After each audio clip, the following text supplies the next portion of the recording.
Good day, thinkers, thought leaders, progressives, and dreamers. I'm Craig, the writer Stewart, and this is So Much to Say. These are my thoughts in my voice on black shit, white shit, gay shit, and everything in between.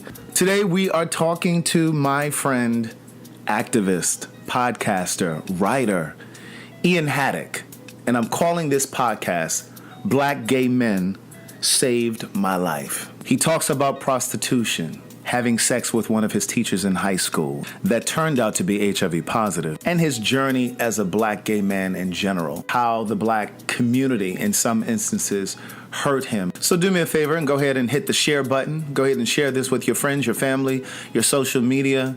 And if you're not already subscribed to So Much to Say podcast, go ahead and hit the subscribe or follow button.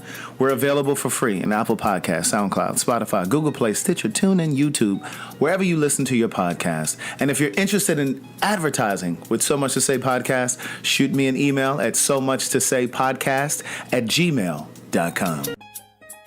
This is very personal work for me. Politics. I believe I was called to tell my story, use my voice, be a voice for the community, to speak to and for a community of people that's been ignored, denied, overlooked. Religion. This is my life's work. Religion. I want to use words to uplift, heal, inspire, encourage. Do something different. Every Monday at 10. Before we get started, how would you say you identify? Do you identify as black first or as gay first? So I don't know. That's a hard question for me. So I think about my intersection. I know that people see me as black first, but I don't know if I always identify as black first because my gay folk are my saviors. You know what I'm saying? Like my gay folk have been there for me when black folk can't, won't, or will not in the future be there for me. So I don't know. I have a hard time with that. I think it's probably gay first for me. I think it depends on who I'm speaking about. If I'm talking about white folks, I think white folks see black first. Oh, absolutely. But then when you're talking about black folks... Well, see, we both have masculine privilege. Right. So I don't know if and in some circles, it's like, oh yeah, he gay. Yeah. But then, like you said, it's passable. Sometimes it's passable. Those that can pass as straight, the ones that can't be clocked, the ones that are unclockable. Sometimes it's harder for that particular kind of gay person, or even a really feminine woman that's lesbian. It's really hard sometimes for that individual to be able to come to terms with their sexuality because they don't even identify as the stereotype of what it means to be gay or lesbian. Right, and not identifying doesn't lessen the fact that the people that are close to you, generally, your black folk, right, they can be the most damaging to your coming out experience. Right. And so when that happens, that's traumatizing to people. What was your coming out experience like? Was it traumatizing? Child, I was fucking a teacher. Wait a minute, you were having sex with a teacher? Boots. How old were you? I was a sophomore going to my junior year, so maybe like 16. So you were fucking a man? Well, child, I like butthole and penis. Yeah. We talk real greasy on here. So you were saying something about you like... I like buttholes and penis. Okay. Yeah, so, I was sleeping with him all at 16 years old, and child... And how old was he? So it was me and my best friend. We were sleeping with two different teachers. So one was 26 and the other one was 34. Where are these teachers now? In Houston. They're still teaching? Mm-mm. They got caught? Mm-hmm. Oh. That's how I came out. So there you go. That's the story. That's how I came out. Really? Yeah, it was an awful experience. So wait a minute. Wait a minute. Take us slow. We like it slow. Oh. Yeah, we like a slow grind and burn. Oh. Yeah. Okay. So fuck us slowly. So now what? You ready now? I'm ready. Yeah, I had to bring him out. He said he was a little nervous to come on here. Yeah. So you and this teacher, y'all fucking, y'all getting it in. Mm-hmm. And we go to a hotel over a Thanksgiving weekend. I had snuck out the hotel, got my mama to sign a permission slip. True story. We in the hotel, all in the hallway, kissing, tonguing down. Now, see, the teacher was a fool. And he used the school's credit card. He was a dummy. So we were called in the week after Thanksgiving into questioning with the police officer. And anyway, long story short. So wait, what triggered it? Because he used the credit card at the hotel? Yes. And so they were asking him, what were you doing at this hotel? What were you doing at this hotel during Thanksgiving weekend? Because sir, you should have been with your family. Right. And so then they fessed up? No. It was a long investigation. What ended up happening, which is kind of connected to the work I do now, what ended up happening was there was a conversation from the police officer saying that one of the two, because it was me and my best friend with two teachers, one of the two potentially was positive for HIV. Oh. And at that point I said, test me, bitch, now test me. So they needed nothing else. After I said, test me. Let me ask this. So were y'all having protected sex, you and the teacher? We real nosy. I hadn't had penetrative sex up until that point. It was only oral. And of course, I'm not sucking no dick protected. He's slobbing on a naked knob. Yes, God. Okay. Okay. So you sucking on the teacher's dick on Thanksgiving break. Yeah, and so long story short, I ended up calling my sister, and I was just like, I got something to tell you. I don't know how to tell you this, but I need you to help me come out to my mama.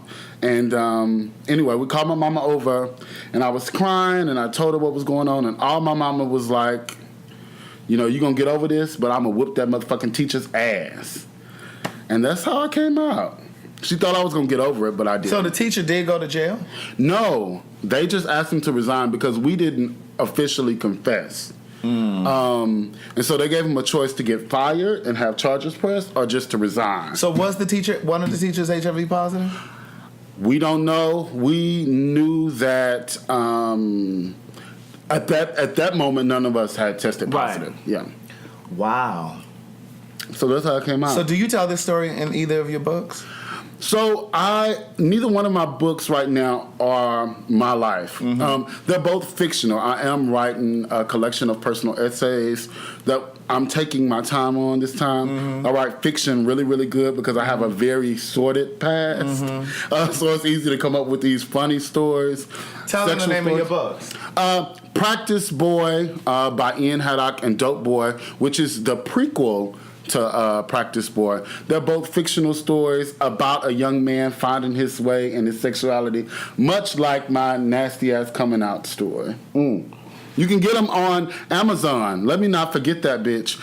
You can get them on Amazon, or you can go to normalanomaly.com. Normalanomaly.com. So, wait a minute. So, you said you have this sordid past. Oh, yes, bitch. I have a sordid past. So, wait, what? Give me one of the sordid things from your past. So, back when I was a little slimmer, I'm beefy now, Fluffy. But fluffy, if you will. But I used to prostitute. I enjoyed it, too. I can't even lie to you. I enjoyed prostitution. You know what? I think you told me that. I think I remember hearing that story. I did a signing in Houston. I think this is when we first met. Yeah. And you were telling that story about prostituting. Go ahead and finish. Yeah, I enjoyed prostituting. The only thing that I didn't like is the fact that I was putting a price on my body. But prostitution, to a person who loves sex, was just like fun for money, The unfortunate part about all of that is you get a lot of STIs prostituting. That's what people don't talk about. Sexually transmitted infections. Yeah. For those of you who don't know what STI is. Yeah. I was unfortunate, but I was also very fortunate. During my time prostituting, I dealt with a lot of STIs, and the good part is, I believe the universe always connects us to exactly what we need, right? So I tell them that all the time. Yeah, the universe always connects us. So I got 7 STIs between the time I started prostituting and the time I stopped in 2012. 7 STIs. Fortunately, all curable. Okay. That's his way of letting you all know that he is not HIV positive. Exactly. I mean, sure. And so, but that has connected me to the work that I do in community as it stands, because I understand from a very personal place what it looks like to be going through that with your body and sex work and trying to seek love and not having connection to family. And I am very proud of the fact that, because literally I got my first job in like working with community and public health because I was going to that clinic to get treated. Right. And they said, if we can save this motherfucking bitch, we can save the world. Right. So I'm out here trying to save the motherfucking world. So, okay, so let's go back to the original. Well, no, first let me say this. So how did you get into sex work? Child, you supposed to ask? What was your first customer like? Oh my gosh. It was this Caucasian man. He was about 70 years old. He lived in this really established He was neighborhood. how old? 70 years old. He was 70 years old. As in 70? 70 years old. Let's just rest on that for a second. Go ahead. He was 70 years old. And you were how old? I was young when I was doing this, maybe like 21, 22. Yeah, Okay. about 21, 22. And I went to his house, and I'll never forget. I don't do drugs. Did he pay you before you got there? So you have my gift in an envelope marked donation on the side of, like, when I walk in. So this is like that gay movie. Like this is real people life. Yeah. Okay, go ahead. And so he asked me to smoke with him. I don't do drugs. It's not that I have anything against people doing drugs, but it's not my thing. Right. I drink. This sounds like Buckley. Isn't that his name? What's Buckley? In California.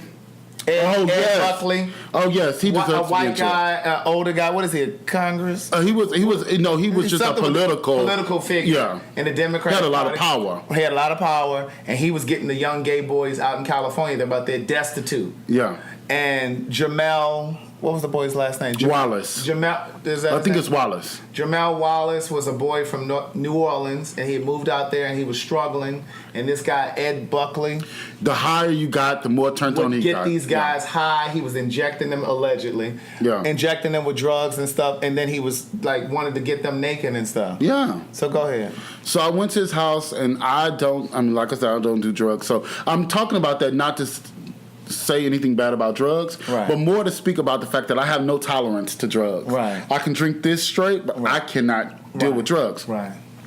So he asked me to smoke some weed with him, and it was out of a bong. And I smoked the weed with him, and I swear when he had opened his legs, Yes, Ed Buck.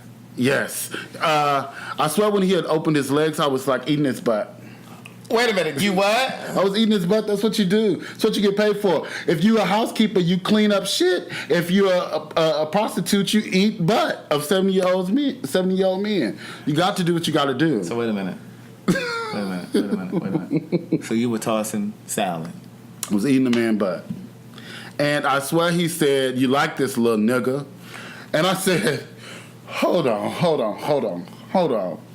So were you like completely high where you weren't even aware that that's what you were doing? Well, the story goes on. Long story short, I realized it wasn't just weed, that the liquid in the bong was not water, right? Okay.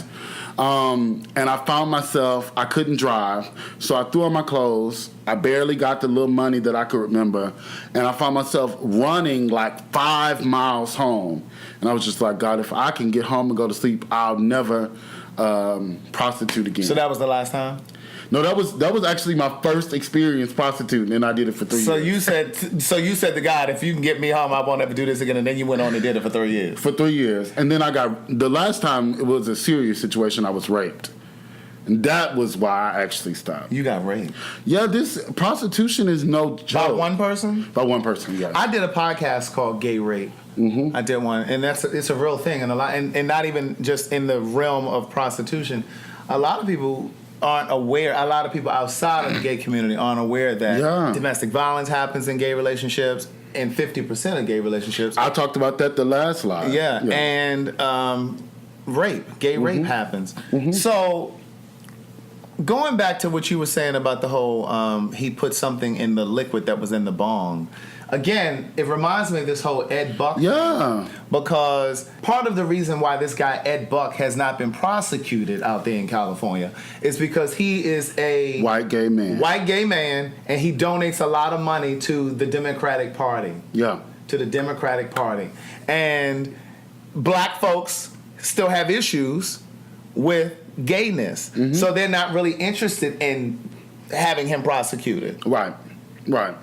And that's the unfortunate part, because that man is a killer. To allegedly say that the higher they get, the more turned on he is really obsessive and crazy and weird. Mm-hmm. And he will never be prosecuted just because of power, right? So when we're thinking about the black and gay, that's one of the things that makes me lean towards black, because to them you're just a nigga. Right. But I still say, maybe what I should say, okay, you just gave me my answer. It's not that I identify with black first or gay first. I identify with black and gay together. Correct. And the reason is because black gay men have been, and I'm not saying this in a sacrilegious way, I'm not denouncing Jesus, God, Christianity, or whatever, but I am saying black gay men have saved my fucking life. I owe everything I am to black gay men. Everything I am. My mom's dead. My grandparents are dead. My sister's dead. Those were my support system as it relates to my family. So I don't have a whole lot of close family. Black gay men have stepped up, stepped out, and been everything I needed. It's interesting that you say that, because I saw there was a panel discussion that I watched with some people that I know here in Atlanta. It was probably about a year ago. And they were talking about how black gay people, black gay men and women, have been at the center of every major movement. And there was a gentleman on there that I know, I've known him for years, an older gentleman, his name is Duncan Teague. And he said, black people owe everything to black gay people. Absolutely. Because we have saved the black community in the HIV struggle, in civil rights, even in this shit that you see going on now with Black Lives Matter. Some of you may not know this, but it was started by 2 lesbians. Absolutely, black women. And ran for years by a black gay man. But they don't really talk about that, because we know that some black folks have issues with sexuality and didn't want to shift the focus from the actual movement. And let's go further. We have saved y'all asses in church. There are black gay men, and I'm not talking about the choir directors and the musicians. I'm talking about the black gay men who are the most powerful preachers, teachers, and readers, theologians of the Bible, right? That are afraid to come out and have to do their thing in secret because of what the church would make them lose if they came out. They are still saving you while killing themselves. Yeah. And going back to what you were saying a moment ago, I identify as both black and gay. I don't know if I choose one over the other. I think if I had to choose one, I would say that I would choose black. But what I will say is, I was called a faggot by my own people before anybody white ever called me a nigga. Absolutely. My friend Amir Gibson wrote a good piece. I don't know if it's still on his website, but I'm shouting you out, Amir, so put up your damn website. He wrote a piece entitled exactly that. I was called a nigger first before I was called gay on cokeandjack.com. I hope it's still up, because it's an amazing piece. Right. Yeah. So go back to your story. So you ran home, but then you continued to prostitute for... I continued to prostitute until I really needed... I was going through a breakup. So was your mom dead at this point? No. No, she had not dead. So you weren't doing it because you... No, but me and my mom had a very estranged relationship for years, until she started getting sick. Really sick. My mom had some... assorted past herself, as most moms, black moms do or can. But we just were not connected at all. So I was on my own. And so anyway, it happened until I really needed a job. And this man offered me a position. This is how stupid you can be when you're making fast money. He offered me a position, but I had to come to Lafayette, Louisiana. I couldn't think of the name. Lafayette, Louisiana, to do the paperwork. He told me not to come with anybody else. I needed to be by myself. But I brought my then boyfriend. And my boyfriend sat outside while I was supposed to sign the papers in this motel. How stupid you can be. He went and got me some gin and some cigarettes, and I smoked in the room, and I drank the gin, and he asked me, was I gay? And I said, I am gay. And he said, you don't need to tell anybody that because you're going to be working in a warehouse. I was supposed to work in a Nabisco warehouse, child. And anyway, long story short, I passed out, and I woke up with him, like, on top of me. And where was the boyfriend? Still sitting in the car? Still sitting in the car.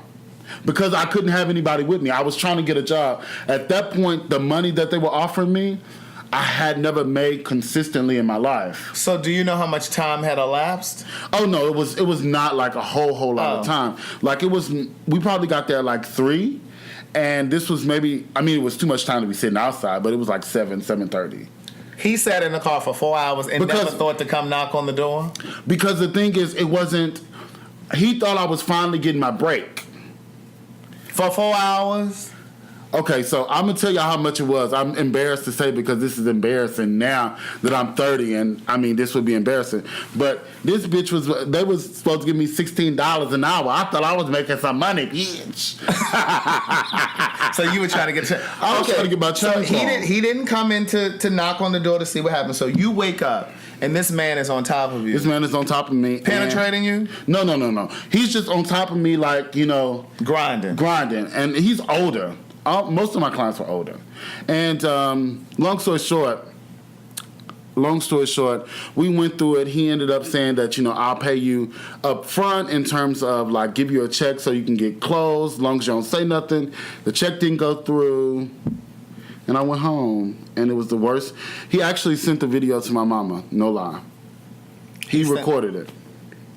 And I called the police, and the police said that it's nothing you could do because it looked like it was consensual once you accepted the check. I have a really sordid past. It's a weird. So how long was that after the 70-year-old man? So I stopped prostituting in 2011. But how much time? So like maybe 3 years. So they happened 3 years apart. Yeah. And then I said, no, this is. Even talking about it right now, it's like, bitches ain't gonna believe that kind of shit. That's why the police didn't believe the motherfucking shit. But it was a real experience. And so I'm trying to figure out why you haven't written a memoir. I am on my way, bitch. I'm on my way. I just told you. It's gonna be a collection of personal essays. No, fuck the personal essays, bitch. You need to write, today I was born. Right. And this is what happened. Yeah, it's been hard. Personal essays are cute, but we need to be able to read. Okay. I'm with you. The story. I'm with you. This is the done daughter of black LGBT. He wants me to say black gay. I say black LGBT. That's fine. Writers. This bitch is the done daughter. So when daddy, and I don't call anybody daddy, okay? As a gay man. But when daddy say write a motherfucking memoir, you start writing a memoir. You really should. and I think that so for all of you that message me all of the time saying, I don't know where to get started, you're in my inbox right now. The way that and I know you know because you've written a book, but I don't know if you know how to start with a memoir.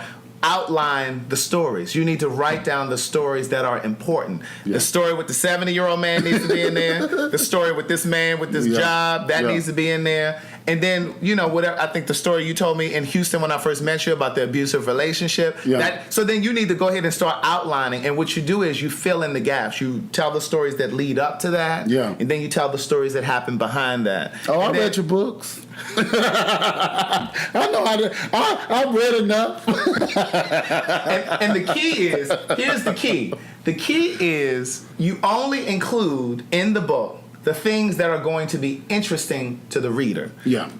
Oftentimes, as a writer, you want to be able to tell every single thing because you think that every bit of your life is interesting. Well, it's not. So you need to be able to, the art of editing, self-editing, is to be able to separate what's important to you from what's going to be interesting to the reader. Yeah. And then that's the stuff that you leave in there, and then you just write it. It's amazing. Yeah, that's what you do. So Hey, hold on. Do y'all know how much he charges for this kind of stuff? You girls getting this for free. Anyway. Side note. Go ahead, bitch. I love Craig. No, but it's a good practice to start writing that. And the importance, even if you aren't a writer, to have some type of self-care that gives you that therapy, that release. And I say to them all the time, write your notes down. Just write, even if you just journal. Yeah. Even if you have no intention of putting out a book, just journal, just to release it and get it off your chest, get it off your heart, and then to see it on paper. Yeah. Even if it's creating a vision board. Yeah. I have a vision board. Like when you walk into my closet, like my bedroom closet, it's right there up on that wall. Yeah. It's not complete, but yeah, no, I'm with there. you. I'm with you. No, and even if it's like I have journals from like years past that I read and I say, damn, like I'm so proud to have been here, but also to be here in this space. But what's so powerful about it, because I have, as I said, a very sordid past, what's powerful is everything that I went through has prepared me for here. And that's what I say to them all the time. Like, whatever it is that you're going through, whether you're in an abusive relationship, whether you're struggling financially right now, whether your parent just passed away or one of your children just died, your sibling just died, whatever, it is designed to grow you. It's designed to teach you something. And it won't be until a little down the line, you won't be able to see that it. You'll look back and say, "Oh, it makes sense." Doesn't mean that it will be less painful. Yeah, especially in the case of death. Yeah, but it's all it's all designed to teach you something. And a lot of times people get lost in the pain of whatever it is that's going on, that they don't even see the lessons. They can't even, and so you get stuck in that space because you're so busy pining over the why is it happening to me instead of focusing on what is this designed to teach me. Do you think that black LGBTQ people feel forced to choose their gayness first or their blackness first? I don't think that we are forced. I think that I don't think that we are forced by society. I think that we are forced internally. Right? Do we? Right? That's what I mean. Do you feel like there's a pressure? Yeah. Well, and the thing is, all of your intersections matter, right? Like. Just because a heterosexual black woman doesn't walk into spaces and say, I'm cisgender, I am a single mother, I am an educated, a formally educated black woman, does not mean that she does not walk in with her intersections. When you see a woman that's walking in with a big old afro and a dashiki, walking with some Giuseppe's on, showing her money, she is showing every intersection that she lives in, right? In the same way, I can walk in as a black, gay, HIV negative, fat, fluffy man. You know what I'm saying? I can walk in all of my intersections. And they all matter. They do. They all matter. Now let me ask you this. Because I've been wanting to ask somebody this and say, I think you're a really, really great thinker. Do you think overall that black, gay, lesbian, bisexual, trans people feel included in the black community as a whole? So, and the reason why I ask you that before you answer is because we hear this chant all of the time, Black Lives Matter, Black Lives Matter. But there are many instances where many black trans women have been killed. Absolutely. There have been gay people that have been killed. Absolutely. Little gay boys, really effeminate gay boys that have been killed. And there isn't really a lot of conversation outside of the black gay community or the LGBTQ community. So there's always there's this feeling of contradiction. So it's like you say that Black Lives Matter, but they don't matter if they're black and gay. I was just having a conversation similar to this, and I'm hopefully going to make this make sense really, really quickly. I was having a conversation with a group of black gay men today about the criminalization of HIV. And so explain that to the people. Okay, criminalization of HIV. That means that if you are HIV positive and you have sex without disclosing your status, even if you use condoms, in a lot of states, you are you can go a weapon. You can go to You can go to jail because your body is a weapon, right? And you can get prosecuted, and a lot of people do go to jail, right? And so I was talking to black gay men, and we were asking whose whose side are you on? Should they disclose? Shouldn't they disclose? And the conversation was around, you need to disclose because you'll go to jail. You need to disclose because you go to jail. And I said, oh my gosh, the same rhetoric that we've heard, right? Mm-hmm. This politicized conversation around your brother's body is now being pushed by you, right? I can get a white man saying that this black body should be criminalized for something that it did that was natural, right? I can get that. What I cannot get, right, is black gay men sitting here having this same conversations, saying that your brother deserves to go to jail because you decide you want to fuck him raw. You know what I'm saying? And because you didn't do your due diligence, say, hey, have you been tested? Exactly. Let's go and get tested together. Exactly. Because my thinking of it is, and I'm speaking from a space of a person that's HIV negative as well. Right. But my thinking is, if you're going to arrest or lock up people that are HIV positive for not disclosing their status, then you need to get all of the bitches with gonorrhea. Right. You need to get all of the bitches with herpes. Right. All of them need to be right. But the issue is, in terms of, do black gay lives matter? Black queer lives matter, and Black Lives Matter. It's the same rhetoric, right? We have become so oppressed that we are not trying to become unoppressed. We are trying to become the oppressor. Right. And that's my issue. Right. These fuckers don't want freedom. They just want to lock other hoes up. I need some more tequila, but we're not gonna stop the lie from my tequila. No, we can get some more tequila. Okay. Keep talking. Okay. No, I'm just saying, I'm not trying to make this ugly, uncomfortable, but like, if we really want freedom, we gotta fight for our fucking freedom. Right. You know? So what do you think are some of the major issues right now facing, let's just start with black gay men. One of the main issues is really elitism, I would say. You know, I have grown to a space. I don't say this often because I don't want to seem like a victim, because I don't have a victim mentality. Right. But I don't have formal education. Okay. All of my work has been experience, right? So I have such a privilege and such a gratefulness and so much grace and mercy from the universe and God to be able to do the work that I do without having letters behind my name, right? I have, in my own way, broken the glass ceiling. You know what I'm saying? Of what successful in terms of the work I do looks like, right? But there are a lot of people that do really wonderful work, have really great potential, but they will never have the access to. It's a lot of people that could never come to Craig Stewart's house and sit on their live. Period. For good reason.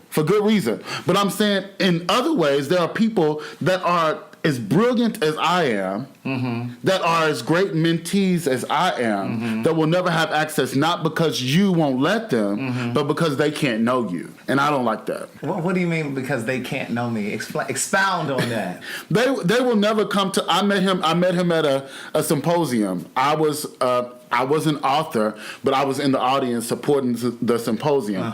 I had the courage in that space to speak up before you knew I was an author and you were intrigued, right? There are many people that won't be in those spaces that need the mentorship of people like you, right? That need the access to people like you, but they won't because there's an elitism structure even in the black gay world as there is in the black world. Because I am speaking at Morehouse with no degree. I do want to give myself a little kudos on that bitch. But I say that in the most humble way because I'm saying that there's a lot of people with the brilliance that I have that will never have that access. So why do you think there is this divide or this division?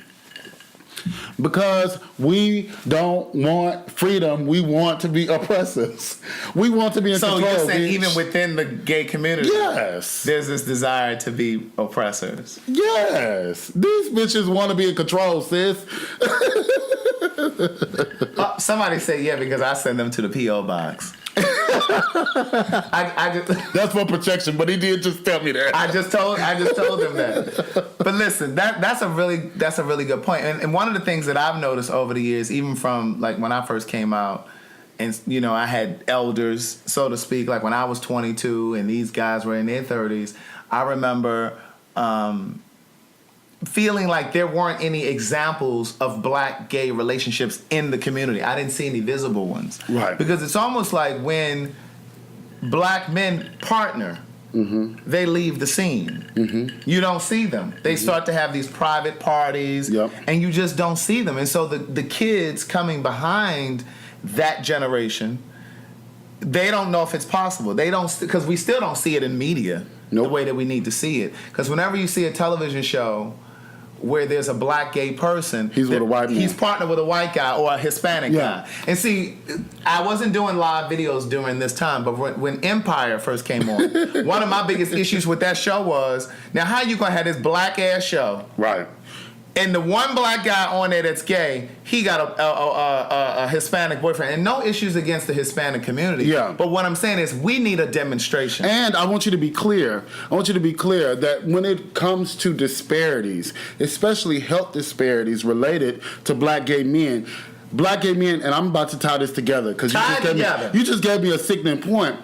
The reason why we need representation for black on black gay men in media is because when it comes to health disparities, the reason why our risk is so high has nothing to do with the type of risks we have. What you gonna say? It has everything to do with community viral load, right? Which means that our community has a high prevalence of HIV, right? And so we have sex with our community. Black men have sex with black men. Let me make it plain for the people. Yeah, do it for me. Let me make it plain for the people, because somebody in the back is a little lost. They're looking for their seat. Right. What he's saying is black gay men have a very high HIV infection rate, right? But it's not because we're having any more risky sex than white gay men, because they just as nasty and freaky. Nastier. He said it. By stats. They're having just as much sex and unprotected sex as we are. But the difference is we have sex. Black gay men have sex with each other. We love other black men. We have sex with other black men. We're not dating outside of our race, generally speaking. White gay men, so they're dating in different pools. They're having sex in different pools. We're dipping into the same pool. And so since the HIV infection rate is high, we're having sex with other. So the propensity or the chances of us. And so not seeing that and always seeing, I love my Latin. Most of my exes have been Latin. My fuck buddies have been black, but most of my exes have been Latin. So you just using us for sex? No. I'm just saying that most of my exes are Latin. Afro. Afro Latino. Clean it up. Right. But I'm saying, like, I have nothing against that. I'm just saying that, for one, it doesn't set a good standard. Two, it's not realistic. Okay. We all not fucking no motherfucking other race. We are generally fucking each other. That's right. Because we love having sex with other black men. Yeah, listen. And they love having sex with us. Oh, do they? I enjoy it. I wanted to bring up another point because I saw somebody say something about, and because we're not on PrEP. I want to kind of talk a little, what? I am a seasonal PrEP user. Seasonal? Yes. I'm giving you some new language.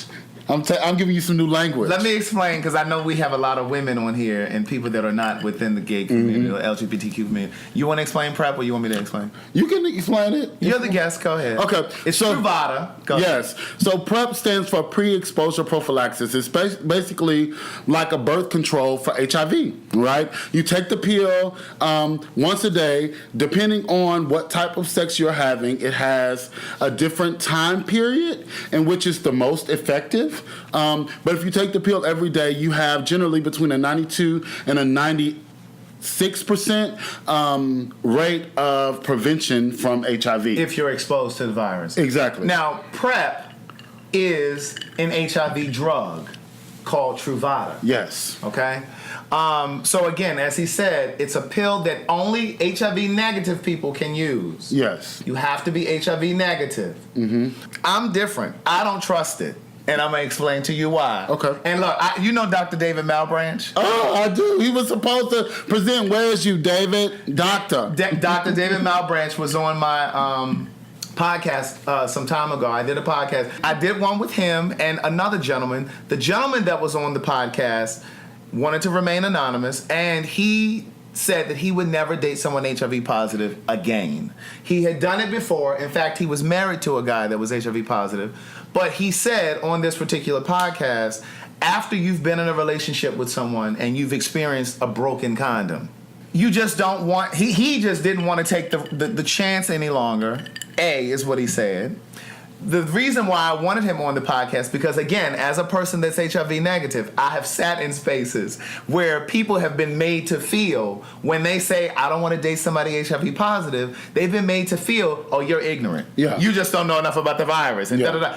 As a person that's dated 3 people that are HIV positive, it is no easy decision. I don't give a damn what medication they have out there. And I'm going to explain to you. Now, let me come on around to Okay, come around. Let me come on Bring it around. around to me. And the other part of it is that he said on the podcast was he wants the luxury of having unprotected sex in a long-term committed relationship. And if he's in a relationship with someone that's HIV positive, that option is removed. Now, before you say it, and I know before you think it or before you type it, I know that there are people who will say, but when you're HIV negative and you're undetectable, you can't pass the virus. And I know there are people that are thinking, and if you're on PrEP, you can't get it. But here's what I'm going to tell all of y'all. I have a friend who is HIV positive. He has been undetectable, and for those of you who don't know, undetectable just means there's a very small amount of the virus in your bloodstream. Right.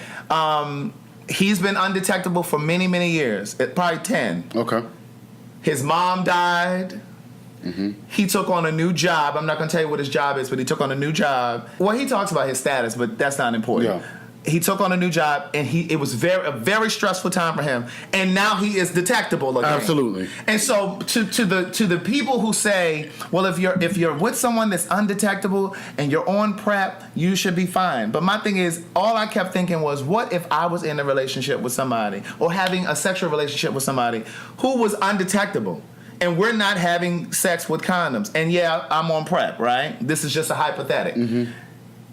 If he's now detectable, I'm now at risk. So this is my response. Help me. This is my response. 2 things. Number 1, I would offer you to be responsible for your body, right? If being responsible to your body is not dating someone HIV positive, I don't agree with it, but I can accept that, right? As long as it is communicated in a way that is not demeaning. Right.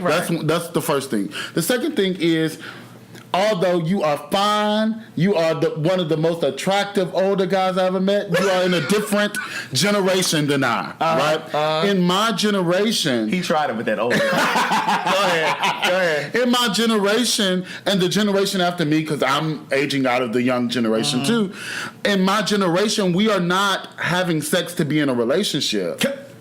Right? Help the people. We're not having sex to be in a relationship. And so it looks really different. Many are having sex for recreation. Yeah. So it looks really different. So when you're speaking of wanting a monogamous relationship in which you can have unprotected sex and you don't want to date an HIV positive person, I get it. But with your platform, you have the old and the young. What I don't want to come across your platform, and no, I'm not going off on my mentor. I love him down. But I do have to say this. Go ahead. What I don't want is for the people that are young to hear this and not be focused on getting yourself healthy if you're undetectable, and or the possibility of PrEP. And I say possibility of PrEP for 2 reasons.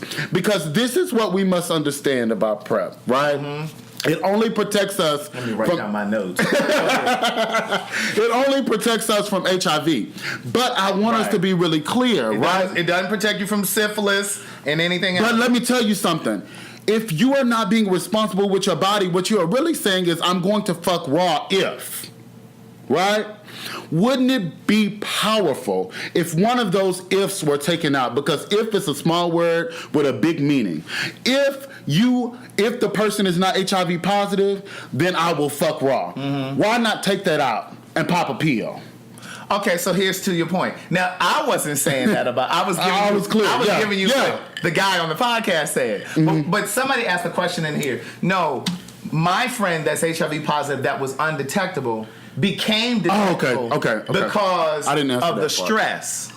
The stress of losing his mom, the stress of this new position that he has. And so, stress is HIV is aggravated by stress. Yes. Yeah. And so that's the thing that I've learned. If you read my first book, I personally believe that's what killed Salim. Okay. The stress. Because he never really forgave himself for becoming HIV positive. Because I know a person who is morbidly obese, drinks at least twice a week. I mean, and I don't mean like I'm getting tipsy, but this bitch goes, right? Who, I mean, doesn't eat anything healthy, but his health is fine, and he's been HIV positive since he was 18 years old. He is 40, right? Hey, I will say your name because I know you're open about your status, but I'm not going to say it. Right. You know I love you. But I say to him all the time, it's so powerful because what I really understand is you consistently work on loving your life. You're consistently at therapy. You're consistently around people who make you feel loved. You're consistently getting your education on. You know what I'm saying? And so it's not a death sentence, but if you don't deal with... See, it's the only fucked up part. And let me tell you something about HIV that I think is so fucked up. Because the thing is, as black gay men, if you don't have HIV, you know that you live in a world that has so many intersections of you not accepted.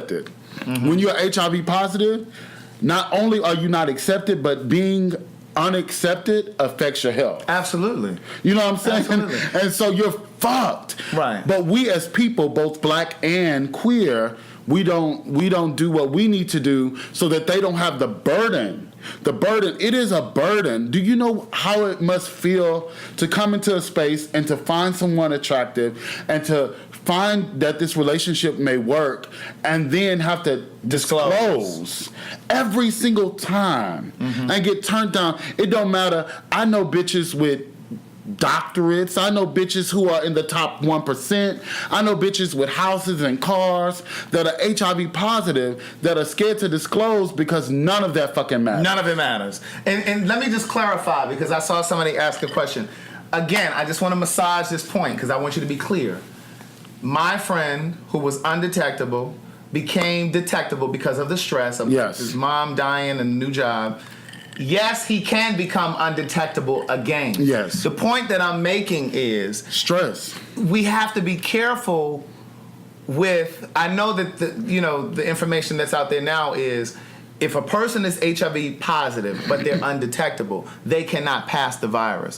What I'm saying is if a negative person is taking that information as it is, and I'm having sex with someone HIV positive because he's undetectable, I can become positive because I don't know at what point he can become detectable. That's a very important part. But what I also want to flip that to is if we can keep him undetectable. Absolutely. Right? Absolutely. If we can keep him undetectable, then we don't have to worry about that. One. Two, if I want to, can we get into the psychology of wanting to fuck raw? Well, first of all, there is no psychology that wants to fuck raw. It feels better. It's natural. And it's natural. It's natural. Yeah. So that's my point. So if it's a natural phenomenon, right, can we talk about that? Because the reality is the same way they got it is the same way you're scared to get it. Absolutely. You know what I'm saying? It's because you want to fuck raw. Now, I understand. So where I have some empathy is because you are talking about from a monogamous standpoint. Yeah. And the guy that said that was in a monogamous. He was an older guy. Yeah. So like the point you were making earlier, young folks aren't necessarily having sex for the purpose of partnering. This is an older guy. He's older than I am. Yeah. So he's in the generation before me. So that was why it made sense to me when he said, in a long-term committed relationship, I want the option of having unprotected sex. Yeah. But go ahead. Were you making a point? No. I was just saying I am 30. I probably in the past, now I generally am in monogamous not necessarily relationships, but situationships, right? Sexual relationships. As a 30-year-old man, I have probably used a condom maybe twice in the last year. How many times have you been having sex? It's been real dry the last 4 months, but prior to that, I'd probably say it's been slow this year, maybe 100 times, 150 times. You've had sex 150 times and this year? No. I was thinking in the last 12 months. Since 2018 started. Wait a minute. Even in the last 12 months, 150 times? Yes, boots. Wait. How many different people? No. I've slowed down a lot. Probably 7. Okay, so 7 different people in the past year, and you used the condom twice? Twice, yes. I'm a seasonal PrEP user. So you jump on PrEP. When it's time to get froggy. But let's explain to the people, you have to load up, right? Yes. So like birth control. Yeah. You have to get on it for 7 days before you 7 days if you are the penetrative partner, right? Oh, I didn't know that. Yeah, so and I hope I'm saying the truth. If not, I will comment later. Trust me, they will get you here and they'll get you together. I'll comment later if it's not. But it's 7 days for the person that's penetrative partner, right? The top. Yeah. It's 21 days for the anal. Oh. And then it's 28 days, if I remember, for vaginal. So if it's a man having sex with a woman? Yes.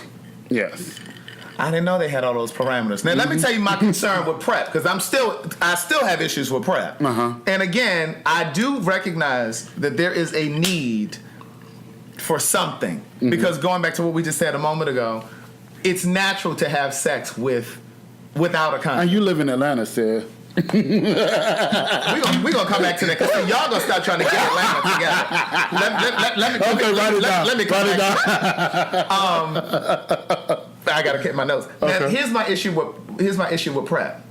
My concern, I should say, with PrEP.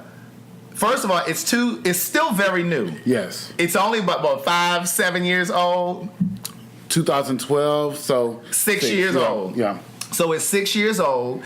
I don't feel like, I know they've done testing and blah, blah, blah, but we haven't had people on PrEP long enough to know what the long-term effects are. So while I understand it's important to have some sort of tool to prevent infection, but what's the long-term effect? Wait a minute. Okay. My concern is, okay, bitch, I get on PrEP. And then in 5 years, a bitch gonna be on dialysis. Bitch, I'm not trying to lose my kidney. No. I'm not trying. Listen, so is that the lesser of the two evil? Like, I don't want to be like, okay, bitch, I'm gonna get on this PrEP, and then in 6 years, it's like, okay, well, bitch, we're gonna have to hook you up to. So there isn't a lot of work done for that. And then I think about the Tuskegee experiment. No. See, when this shit first came out, they had black men up. Medical mistrust is real, and providers. Dr. David Malbranch, he does a series on YouTube about medical mistrust. Well, Greater Than AIDS in conjunction with him does a lot of Ask the HIV Doc. But I say this to say, we don't know what PrEP looks like, but you mentioned this point earlier. You said something about Truvada, right? Being a prescription for HIV positive folk, but PrEP being for HIV negative folk, right? Yeah. What we do know is that I just told you about somebody that has been positive for 22 years that is not on dialysis. Yeah. Well, but he ain't on. He on HIV medication. Sis. He's on medication? Yeah. He been on medication for 22 years. He ain't on dialysis. Well, look, the normal side effects for PrEP is sometimes, it depends on people, different people. But diarrhea. I had that. It was a rough bout too, bitch. It was a rough bout. I hope you wasn't trying to get stabbed, because if you got diarrhea. No. Be very clear. We got pure for that. But I don't like to get stabbed very often. I mean, I'm not opposed to being stabbed, but okay, so don't be on here bottom shaming. Oh no! Look, this hole is like a club. Not that everybody can get in, but if it's after 10, you might get lucky. It's 10 to get in, bitch. Listen, let me say this. Let me say this. So some of the common side effects for PrEP It's diarrhea, Yeah. depression, I think nightmares. No, not nightmares. Not nightmares. Fortunato. Okay. Is there something else I'm forgetting other than depression and diarrhea? But shit, that's enough, bitch. You die. Sometimes you depressed and you on the toilet. Abdominal cramps, a little bit, but that's 1 in 10 people. I also want to be real clear. Bitch, it'd be my luck. I'd be that one person. I was that one person, no shade. But I'll tell you this: if you look at the side effects of Advil, They'd be cussing me out. Bitch, why I ain't get my motherfucking book? Bitch, I was in the house all day with diarrhea. bitch, I just started praying. that's right. No. If you look at the side effects of Advil, they're worse. That's it. Well, who taking Advil every day? Bitch, ain't nobody taking Advil every day. Bitch, you gotta take Prep every day. But if you no, I'm saying one dosage of Advil has worse side effects. Period. Okay, listen, we gotta wrap this up. I got an early morning. You got an early morning. We'll pray about it. Okay. Well, how long are you here? I'm here to Sunday, so we're doing it. All right, so come back and do it again. So we'll pick this conversation up whatever day you can come back. Oh, side note, I love my boss, Daddy. No, I'm playing. But I have a podcast too. It's called Dick and the Box. DCK and DABOX. Dick and the Box is with a couple of different hosts. It's really me being me. It's all of this. I would love if you subscribe. You can find us on iTunes, iHeartRadio, Stitcher, and Google Play. All right. Well, thank you for coming on. I always love talking to you. Yes, I always absolutely. love talking to you. This podcast was sponsored by Words Never Spoken, a memoir. One thing for certain, two things for sure, a memoir continued, and so much to say, a book of quotes. All of my books are available right now on Amazon, all e-readers, and the first 2 books are available on audible.com. Thank you for supporting my gift. Thank you for supporting my dream. Thank you for listening to this podcast. Be safe. Keep loving yourself.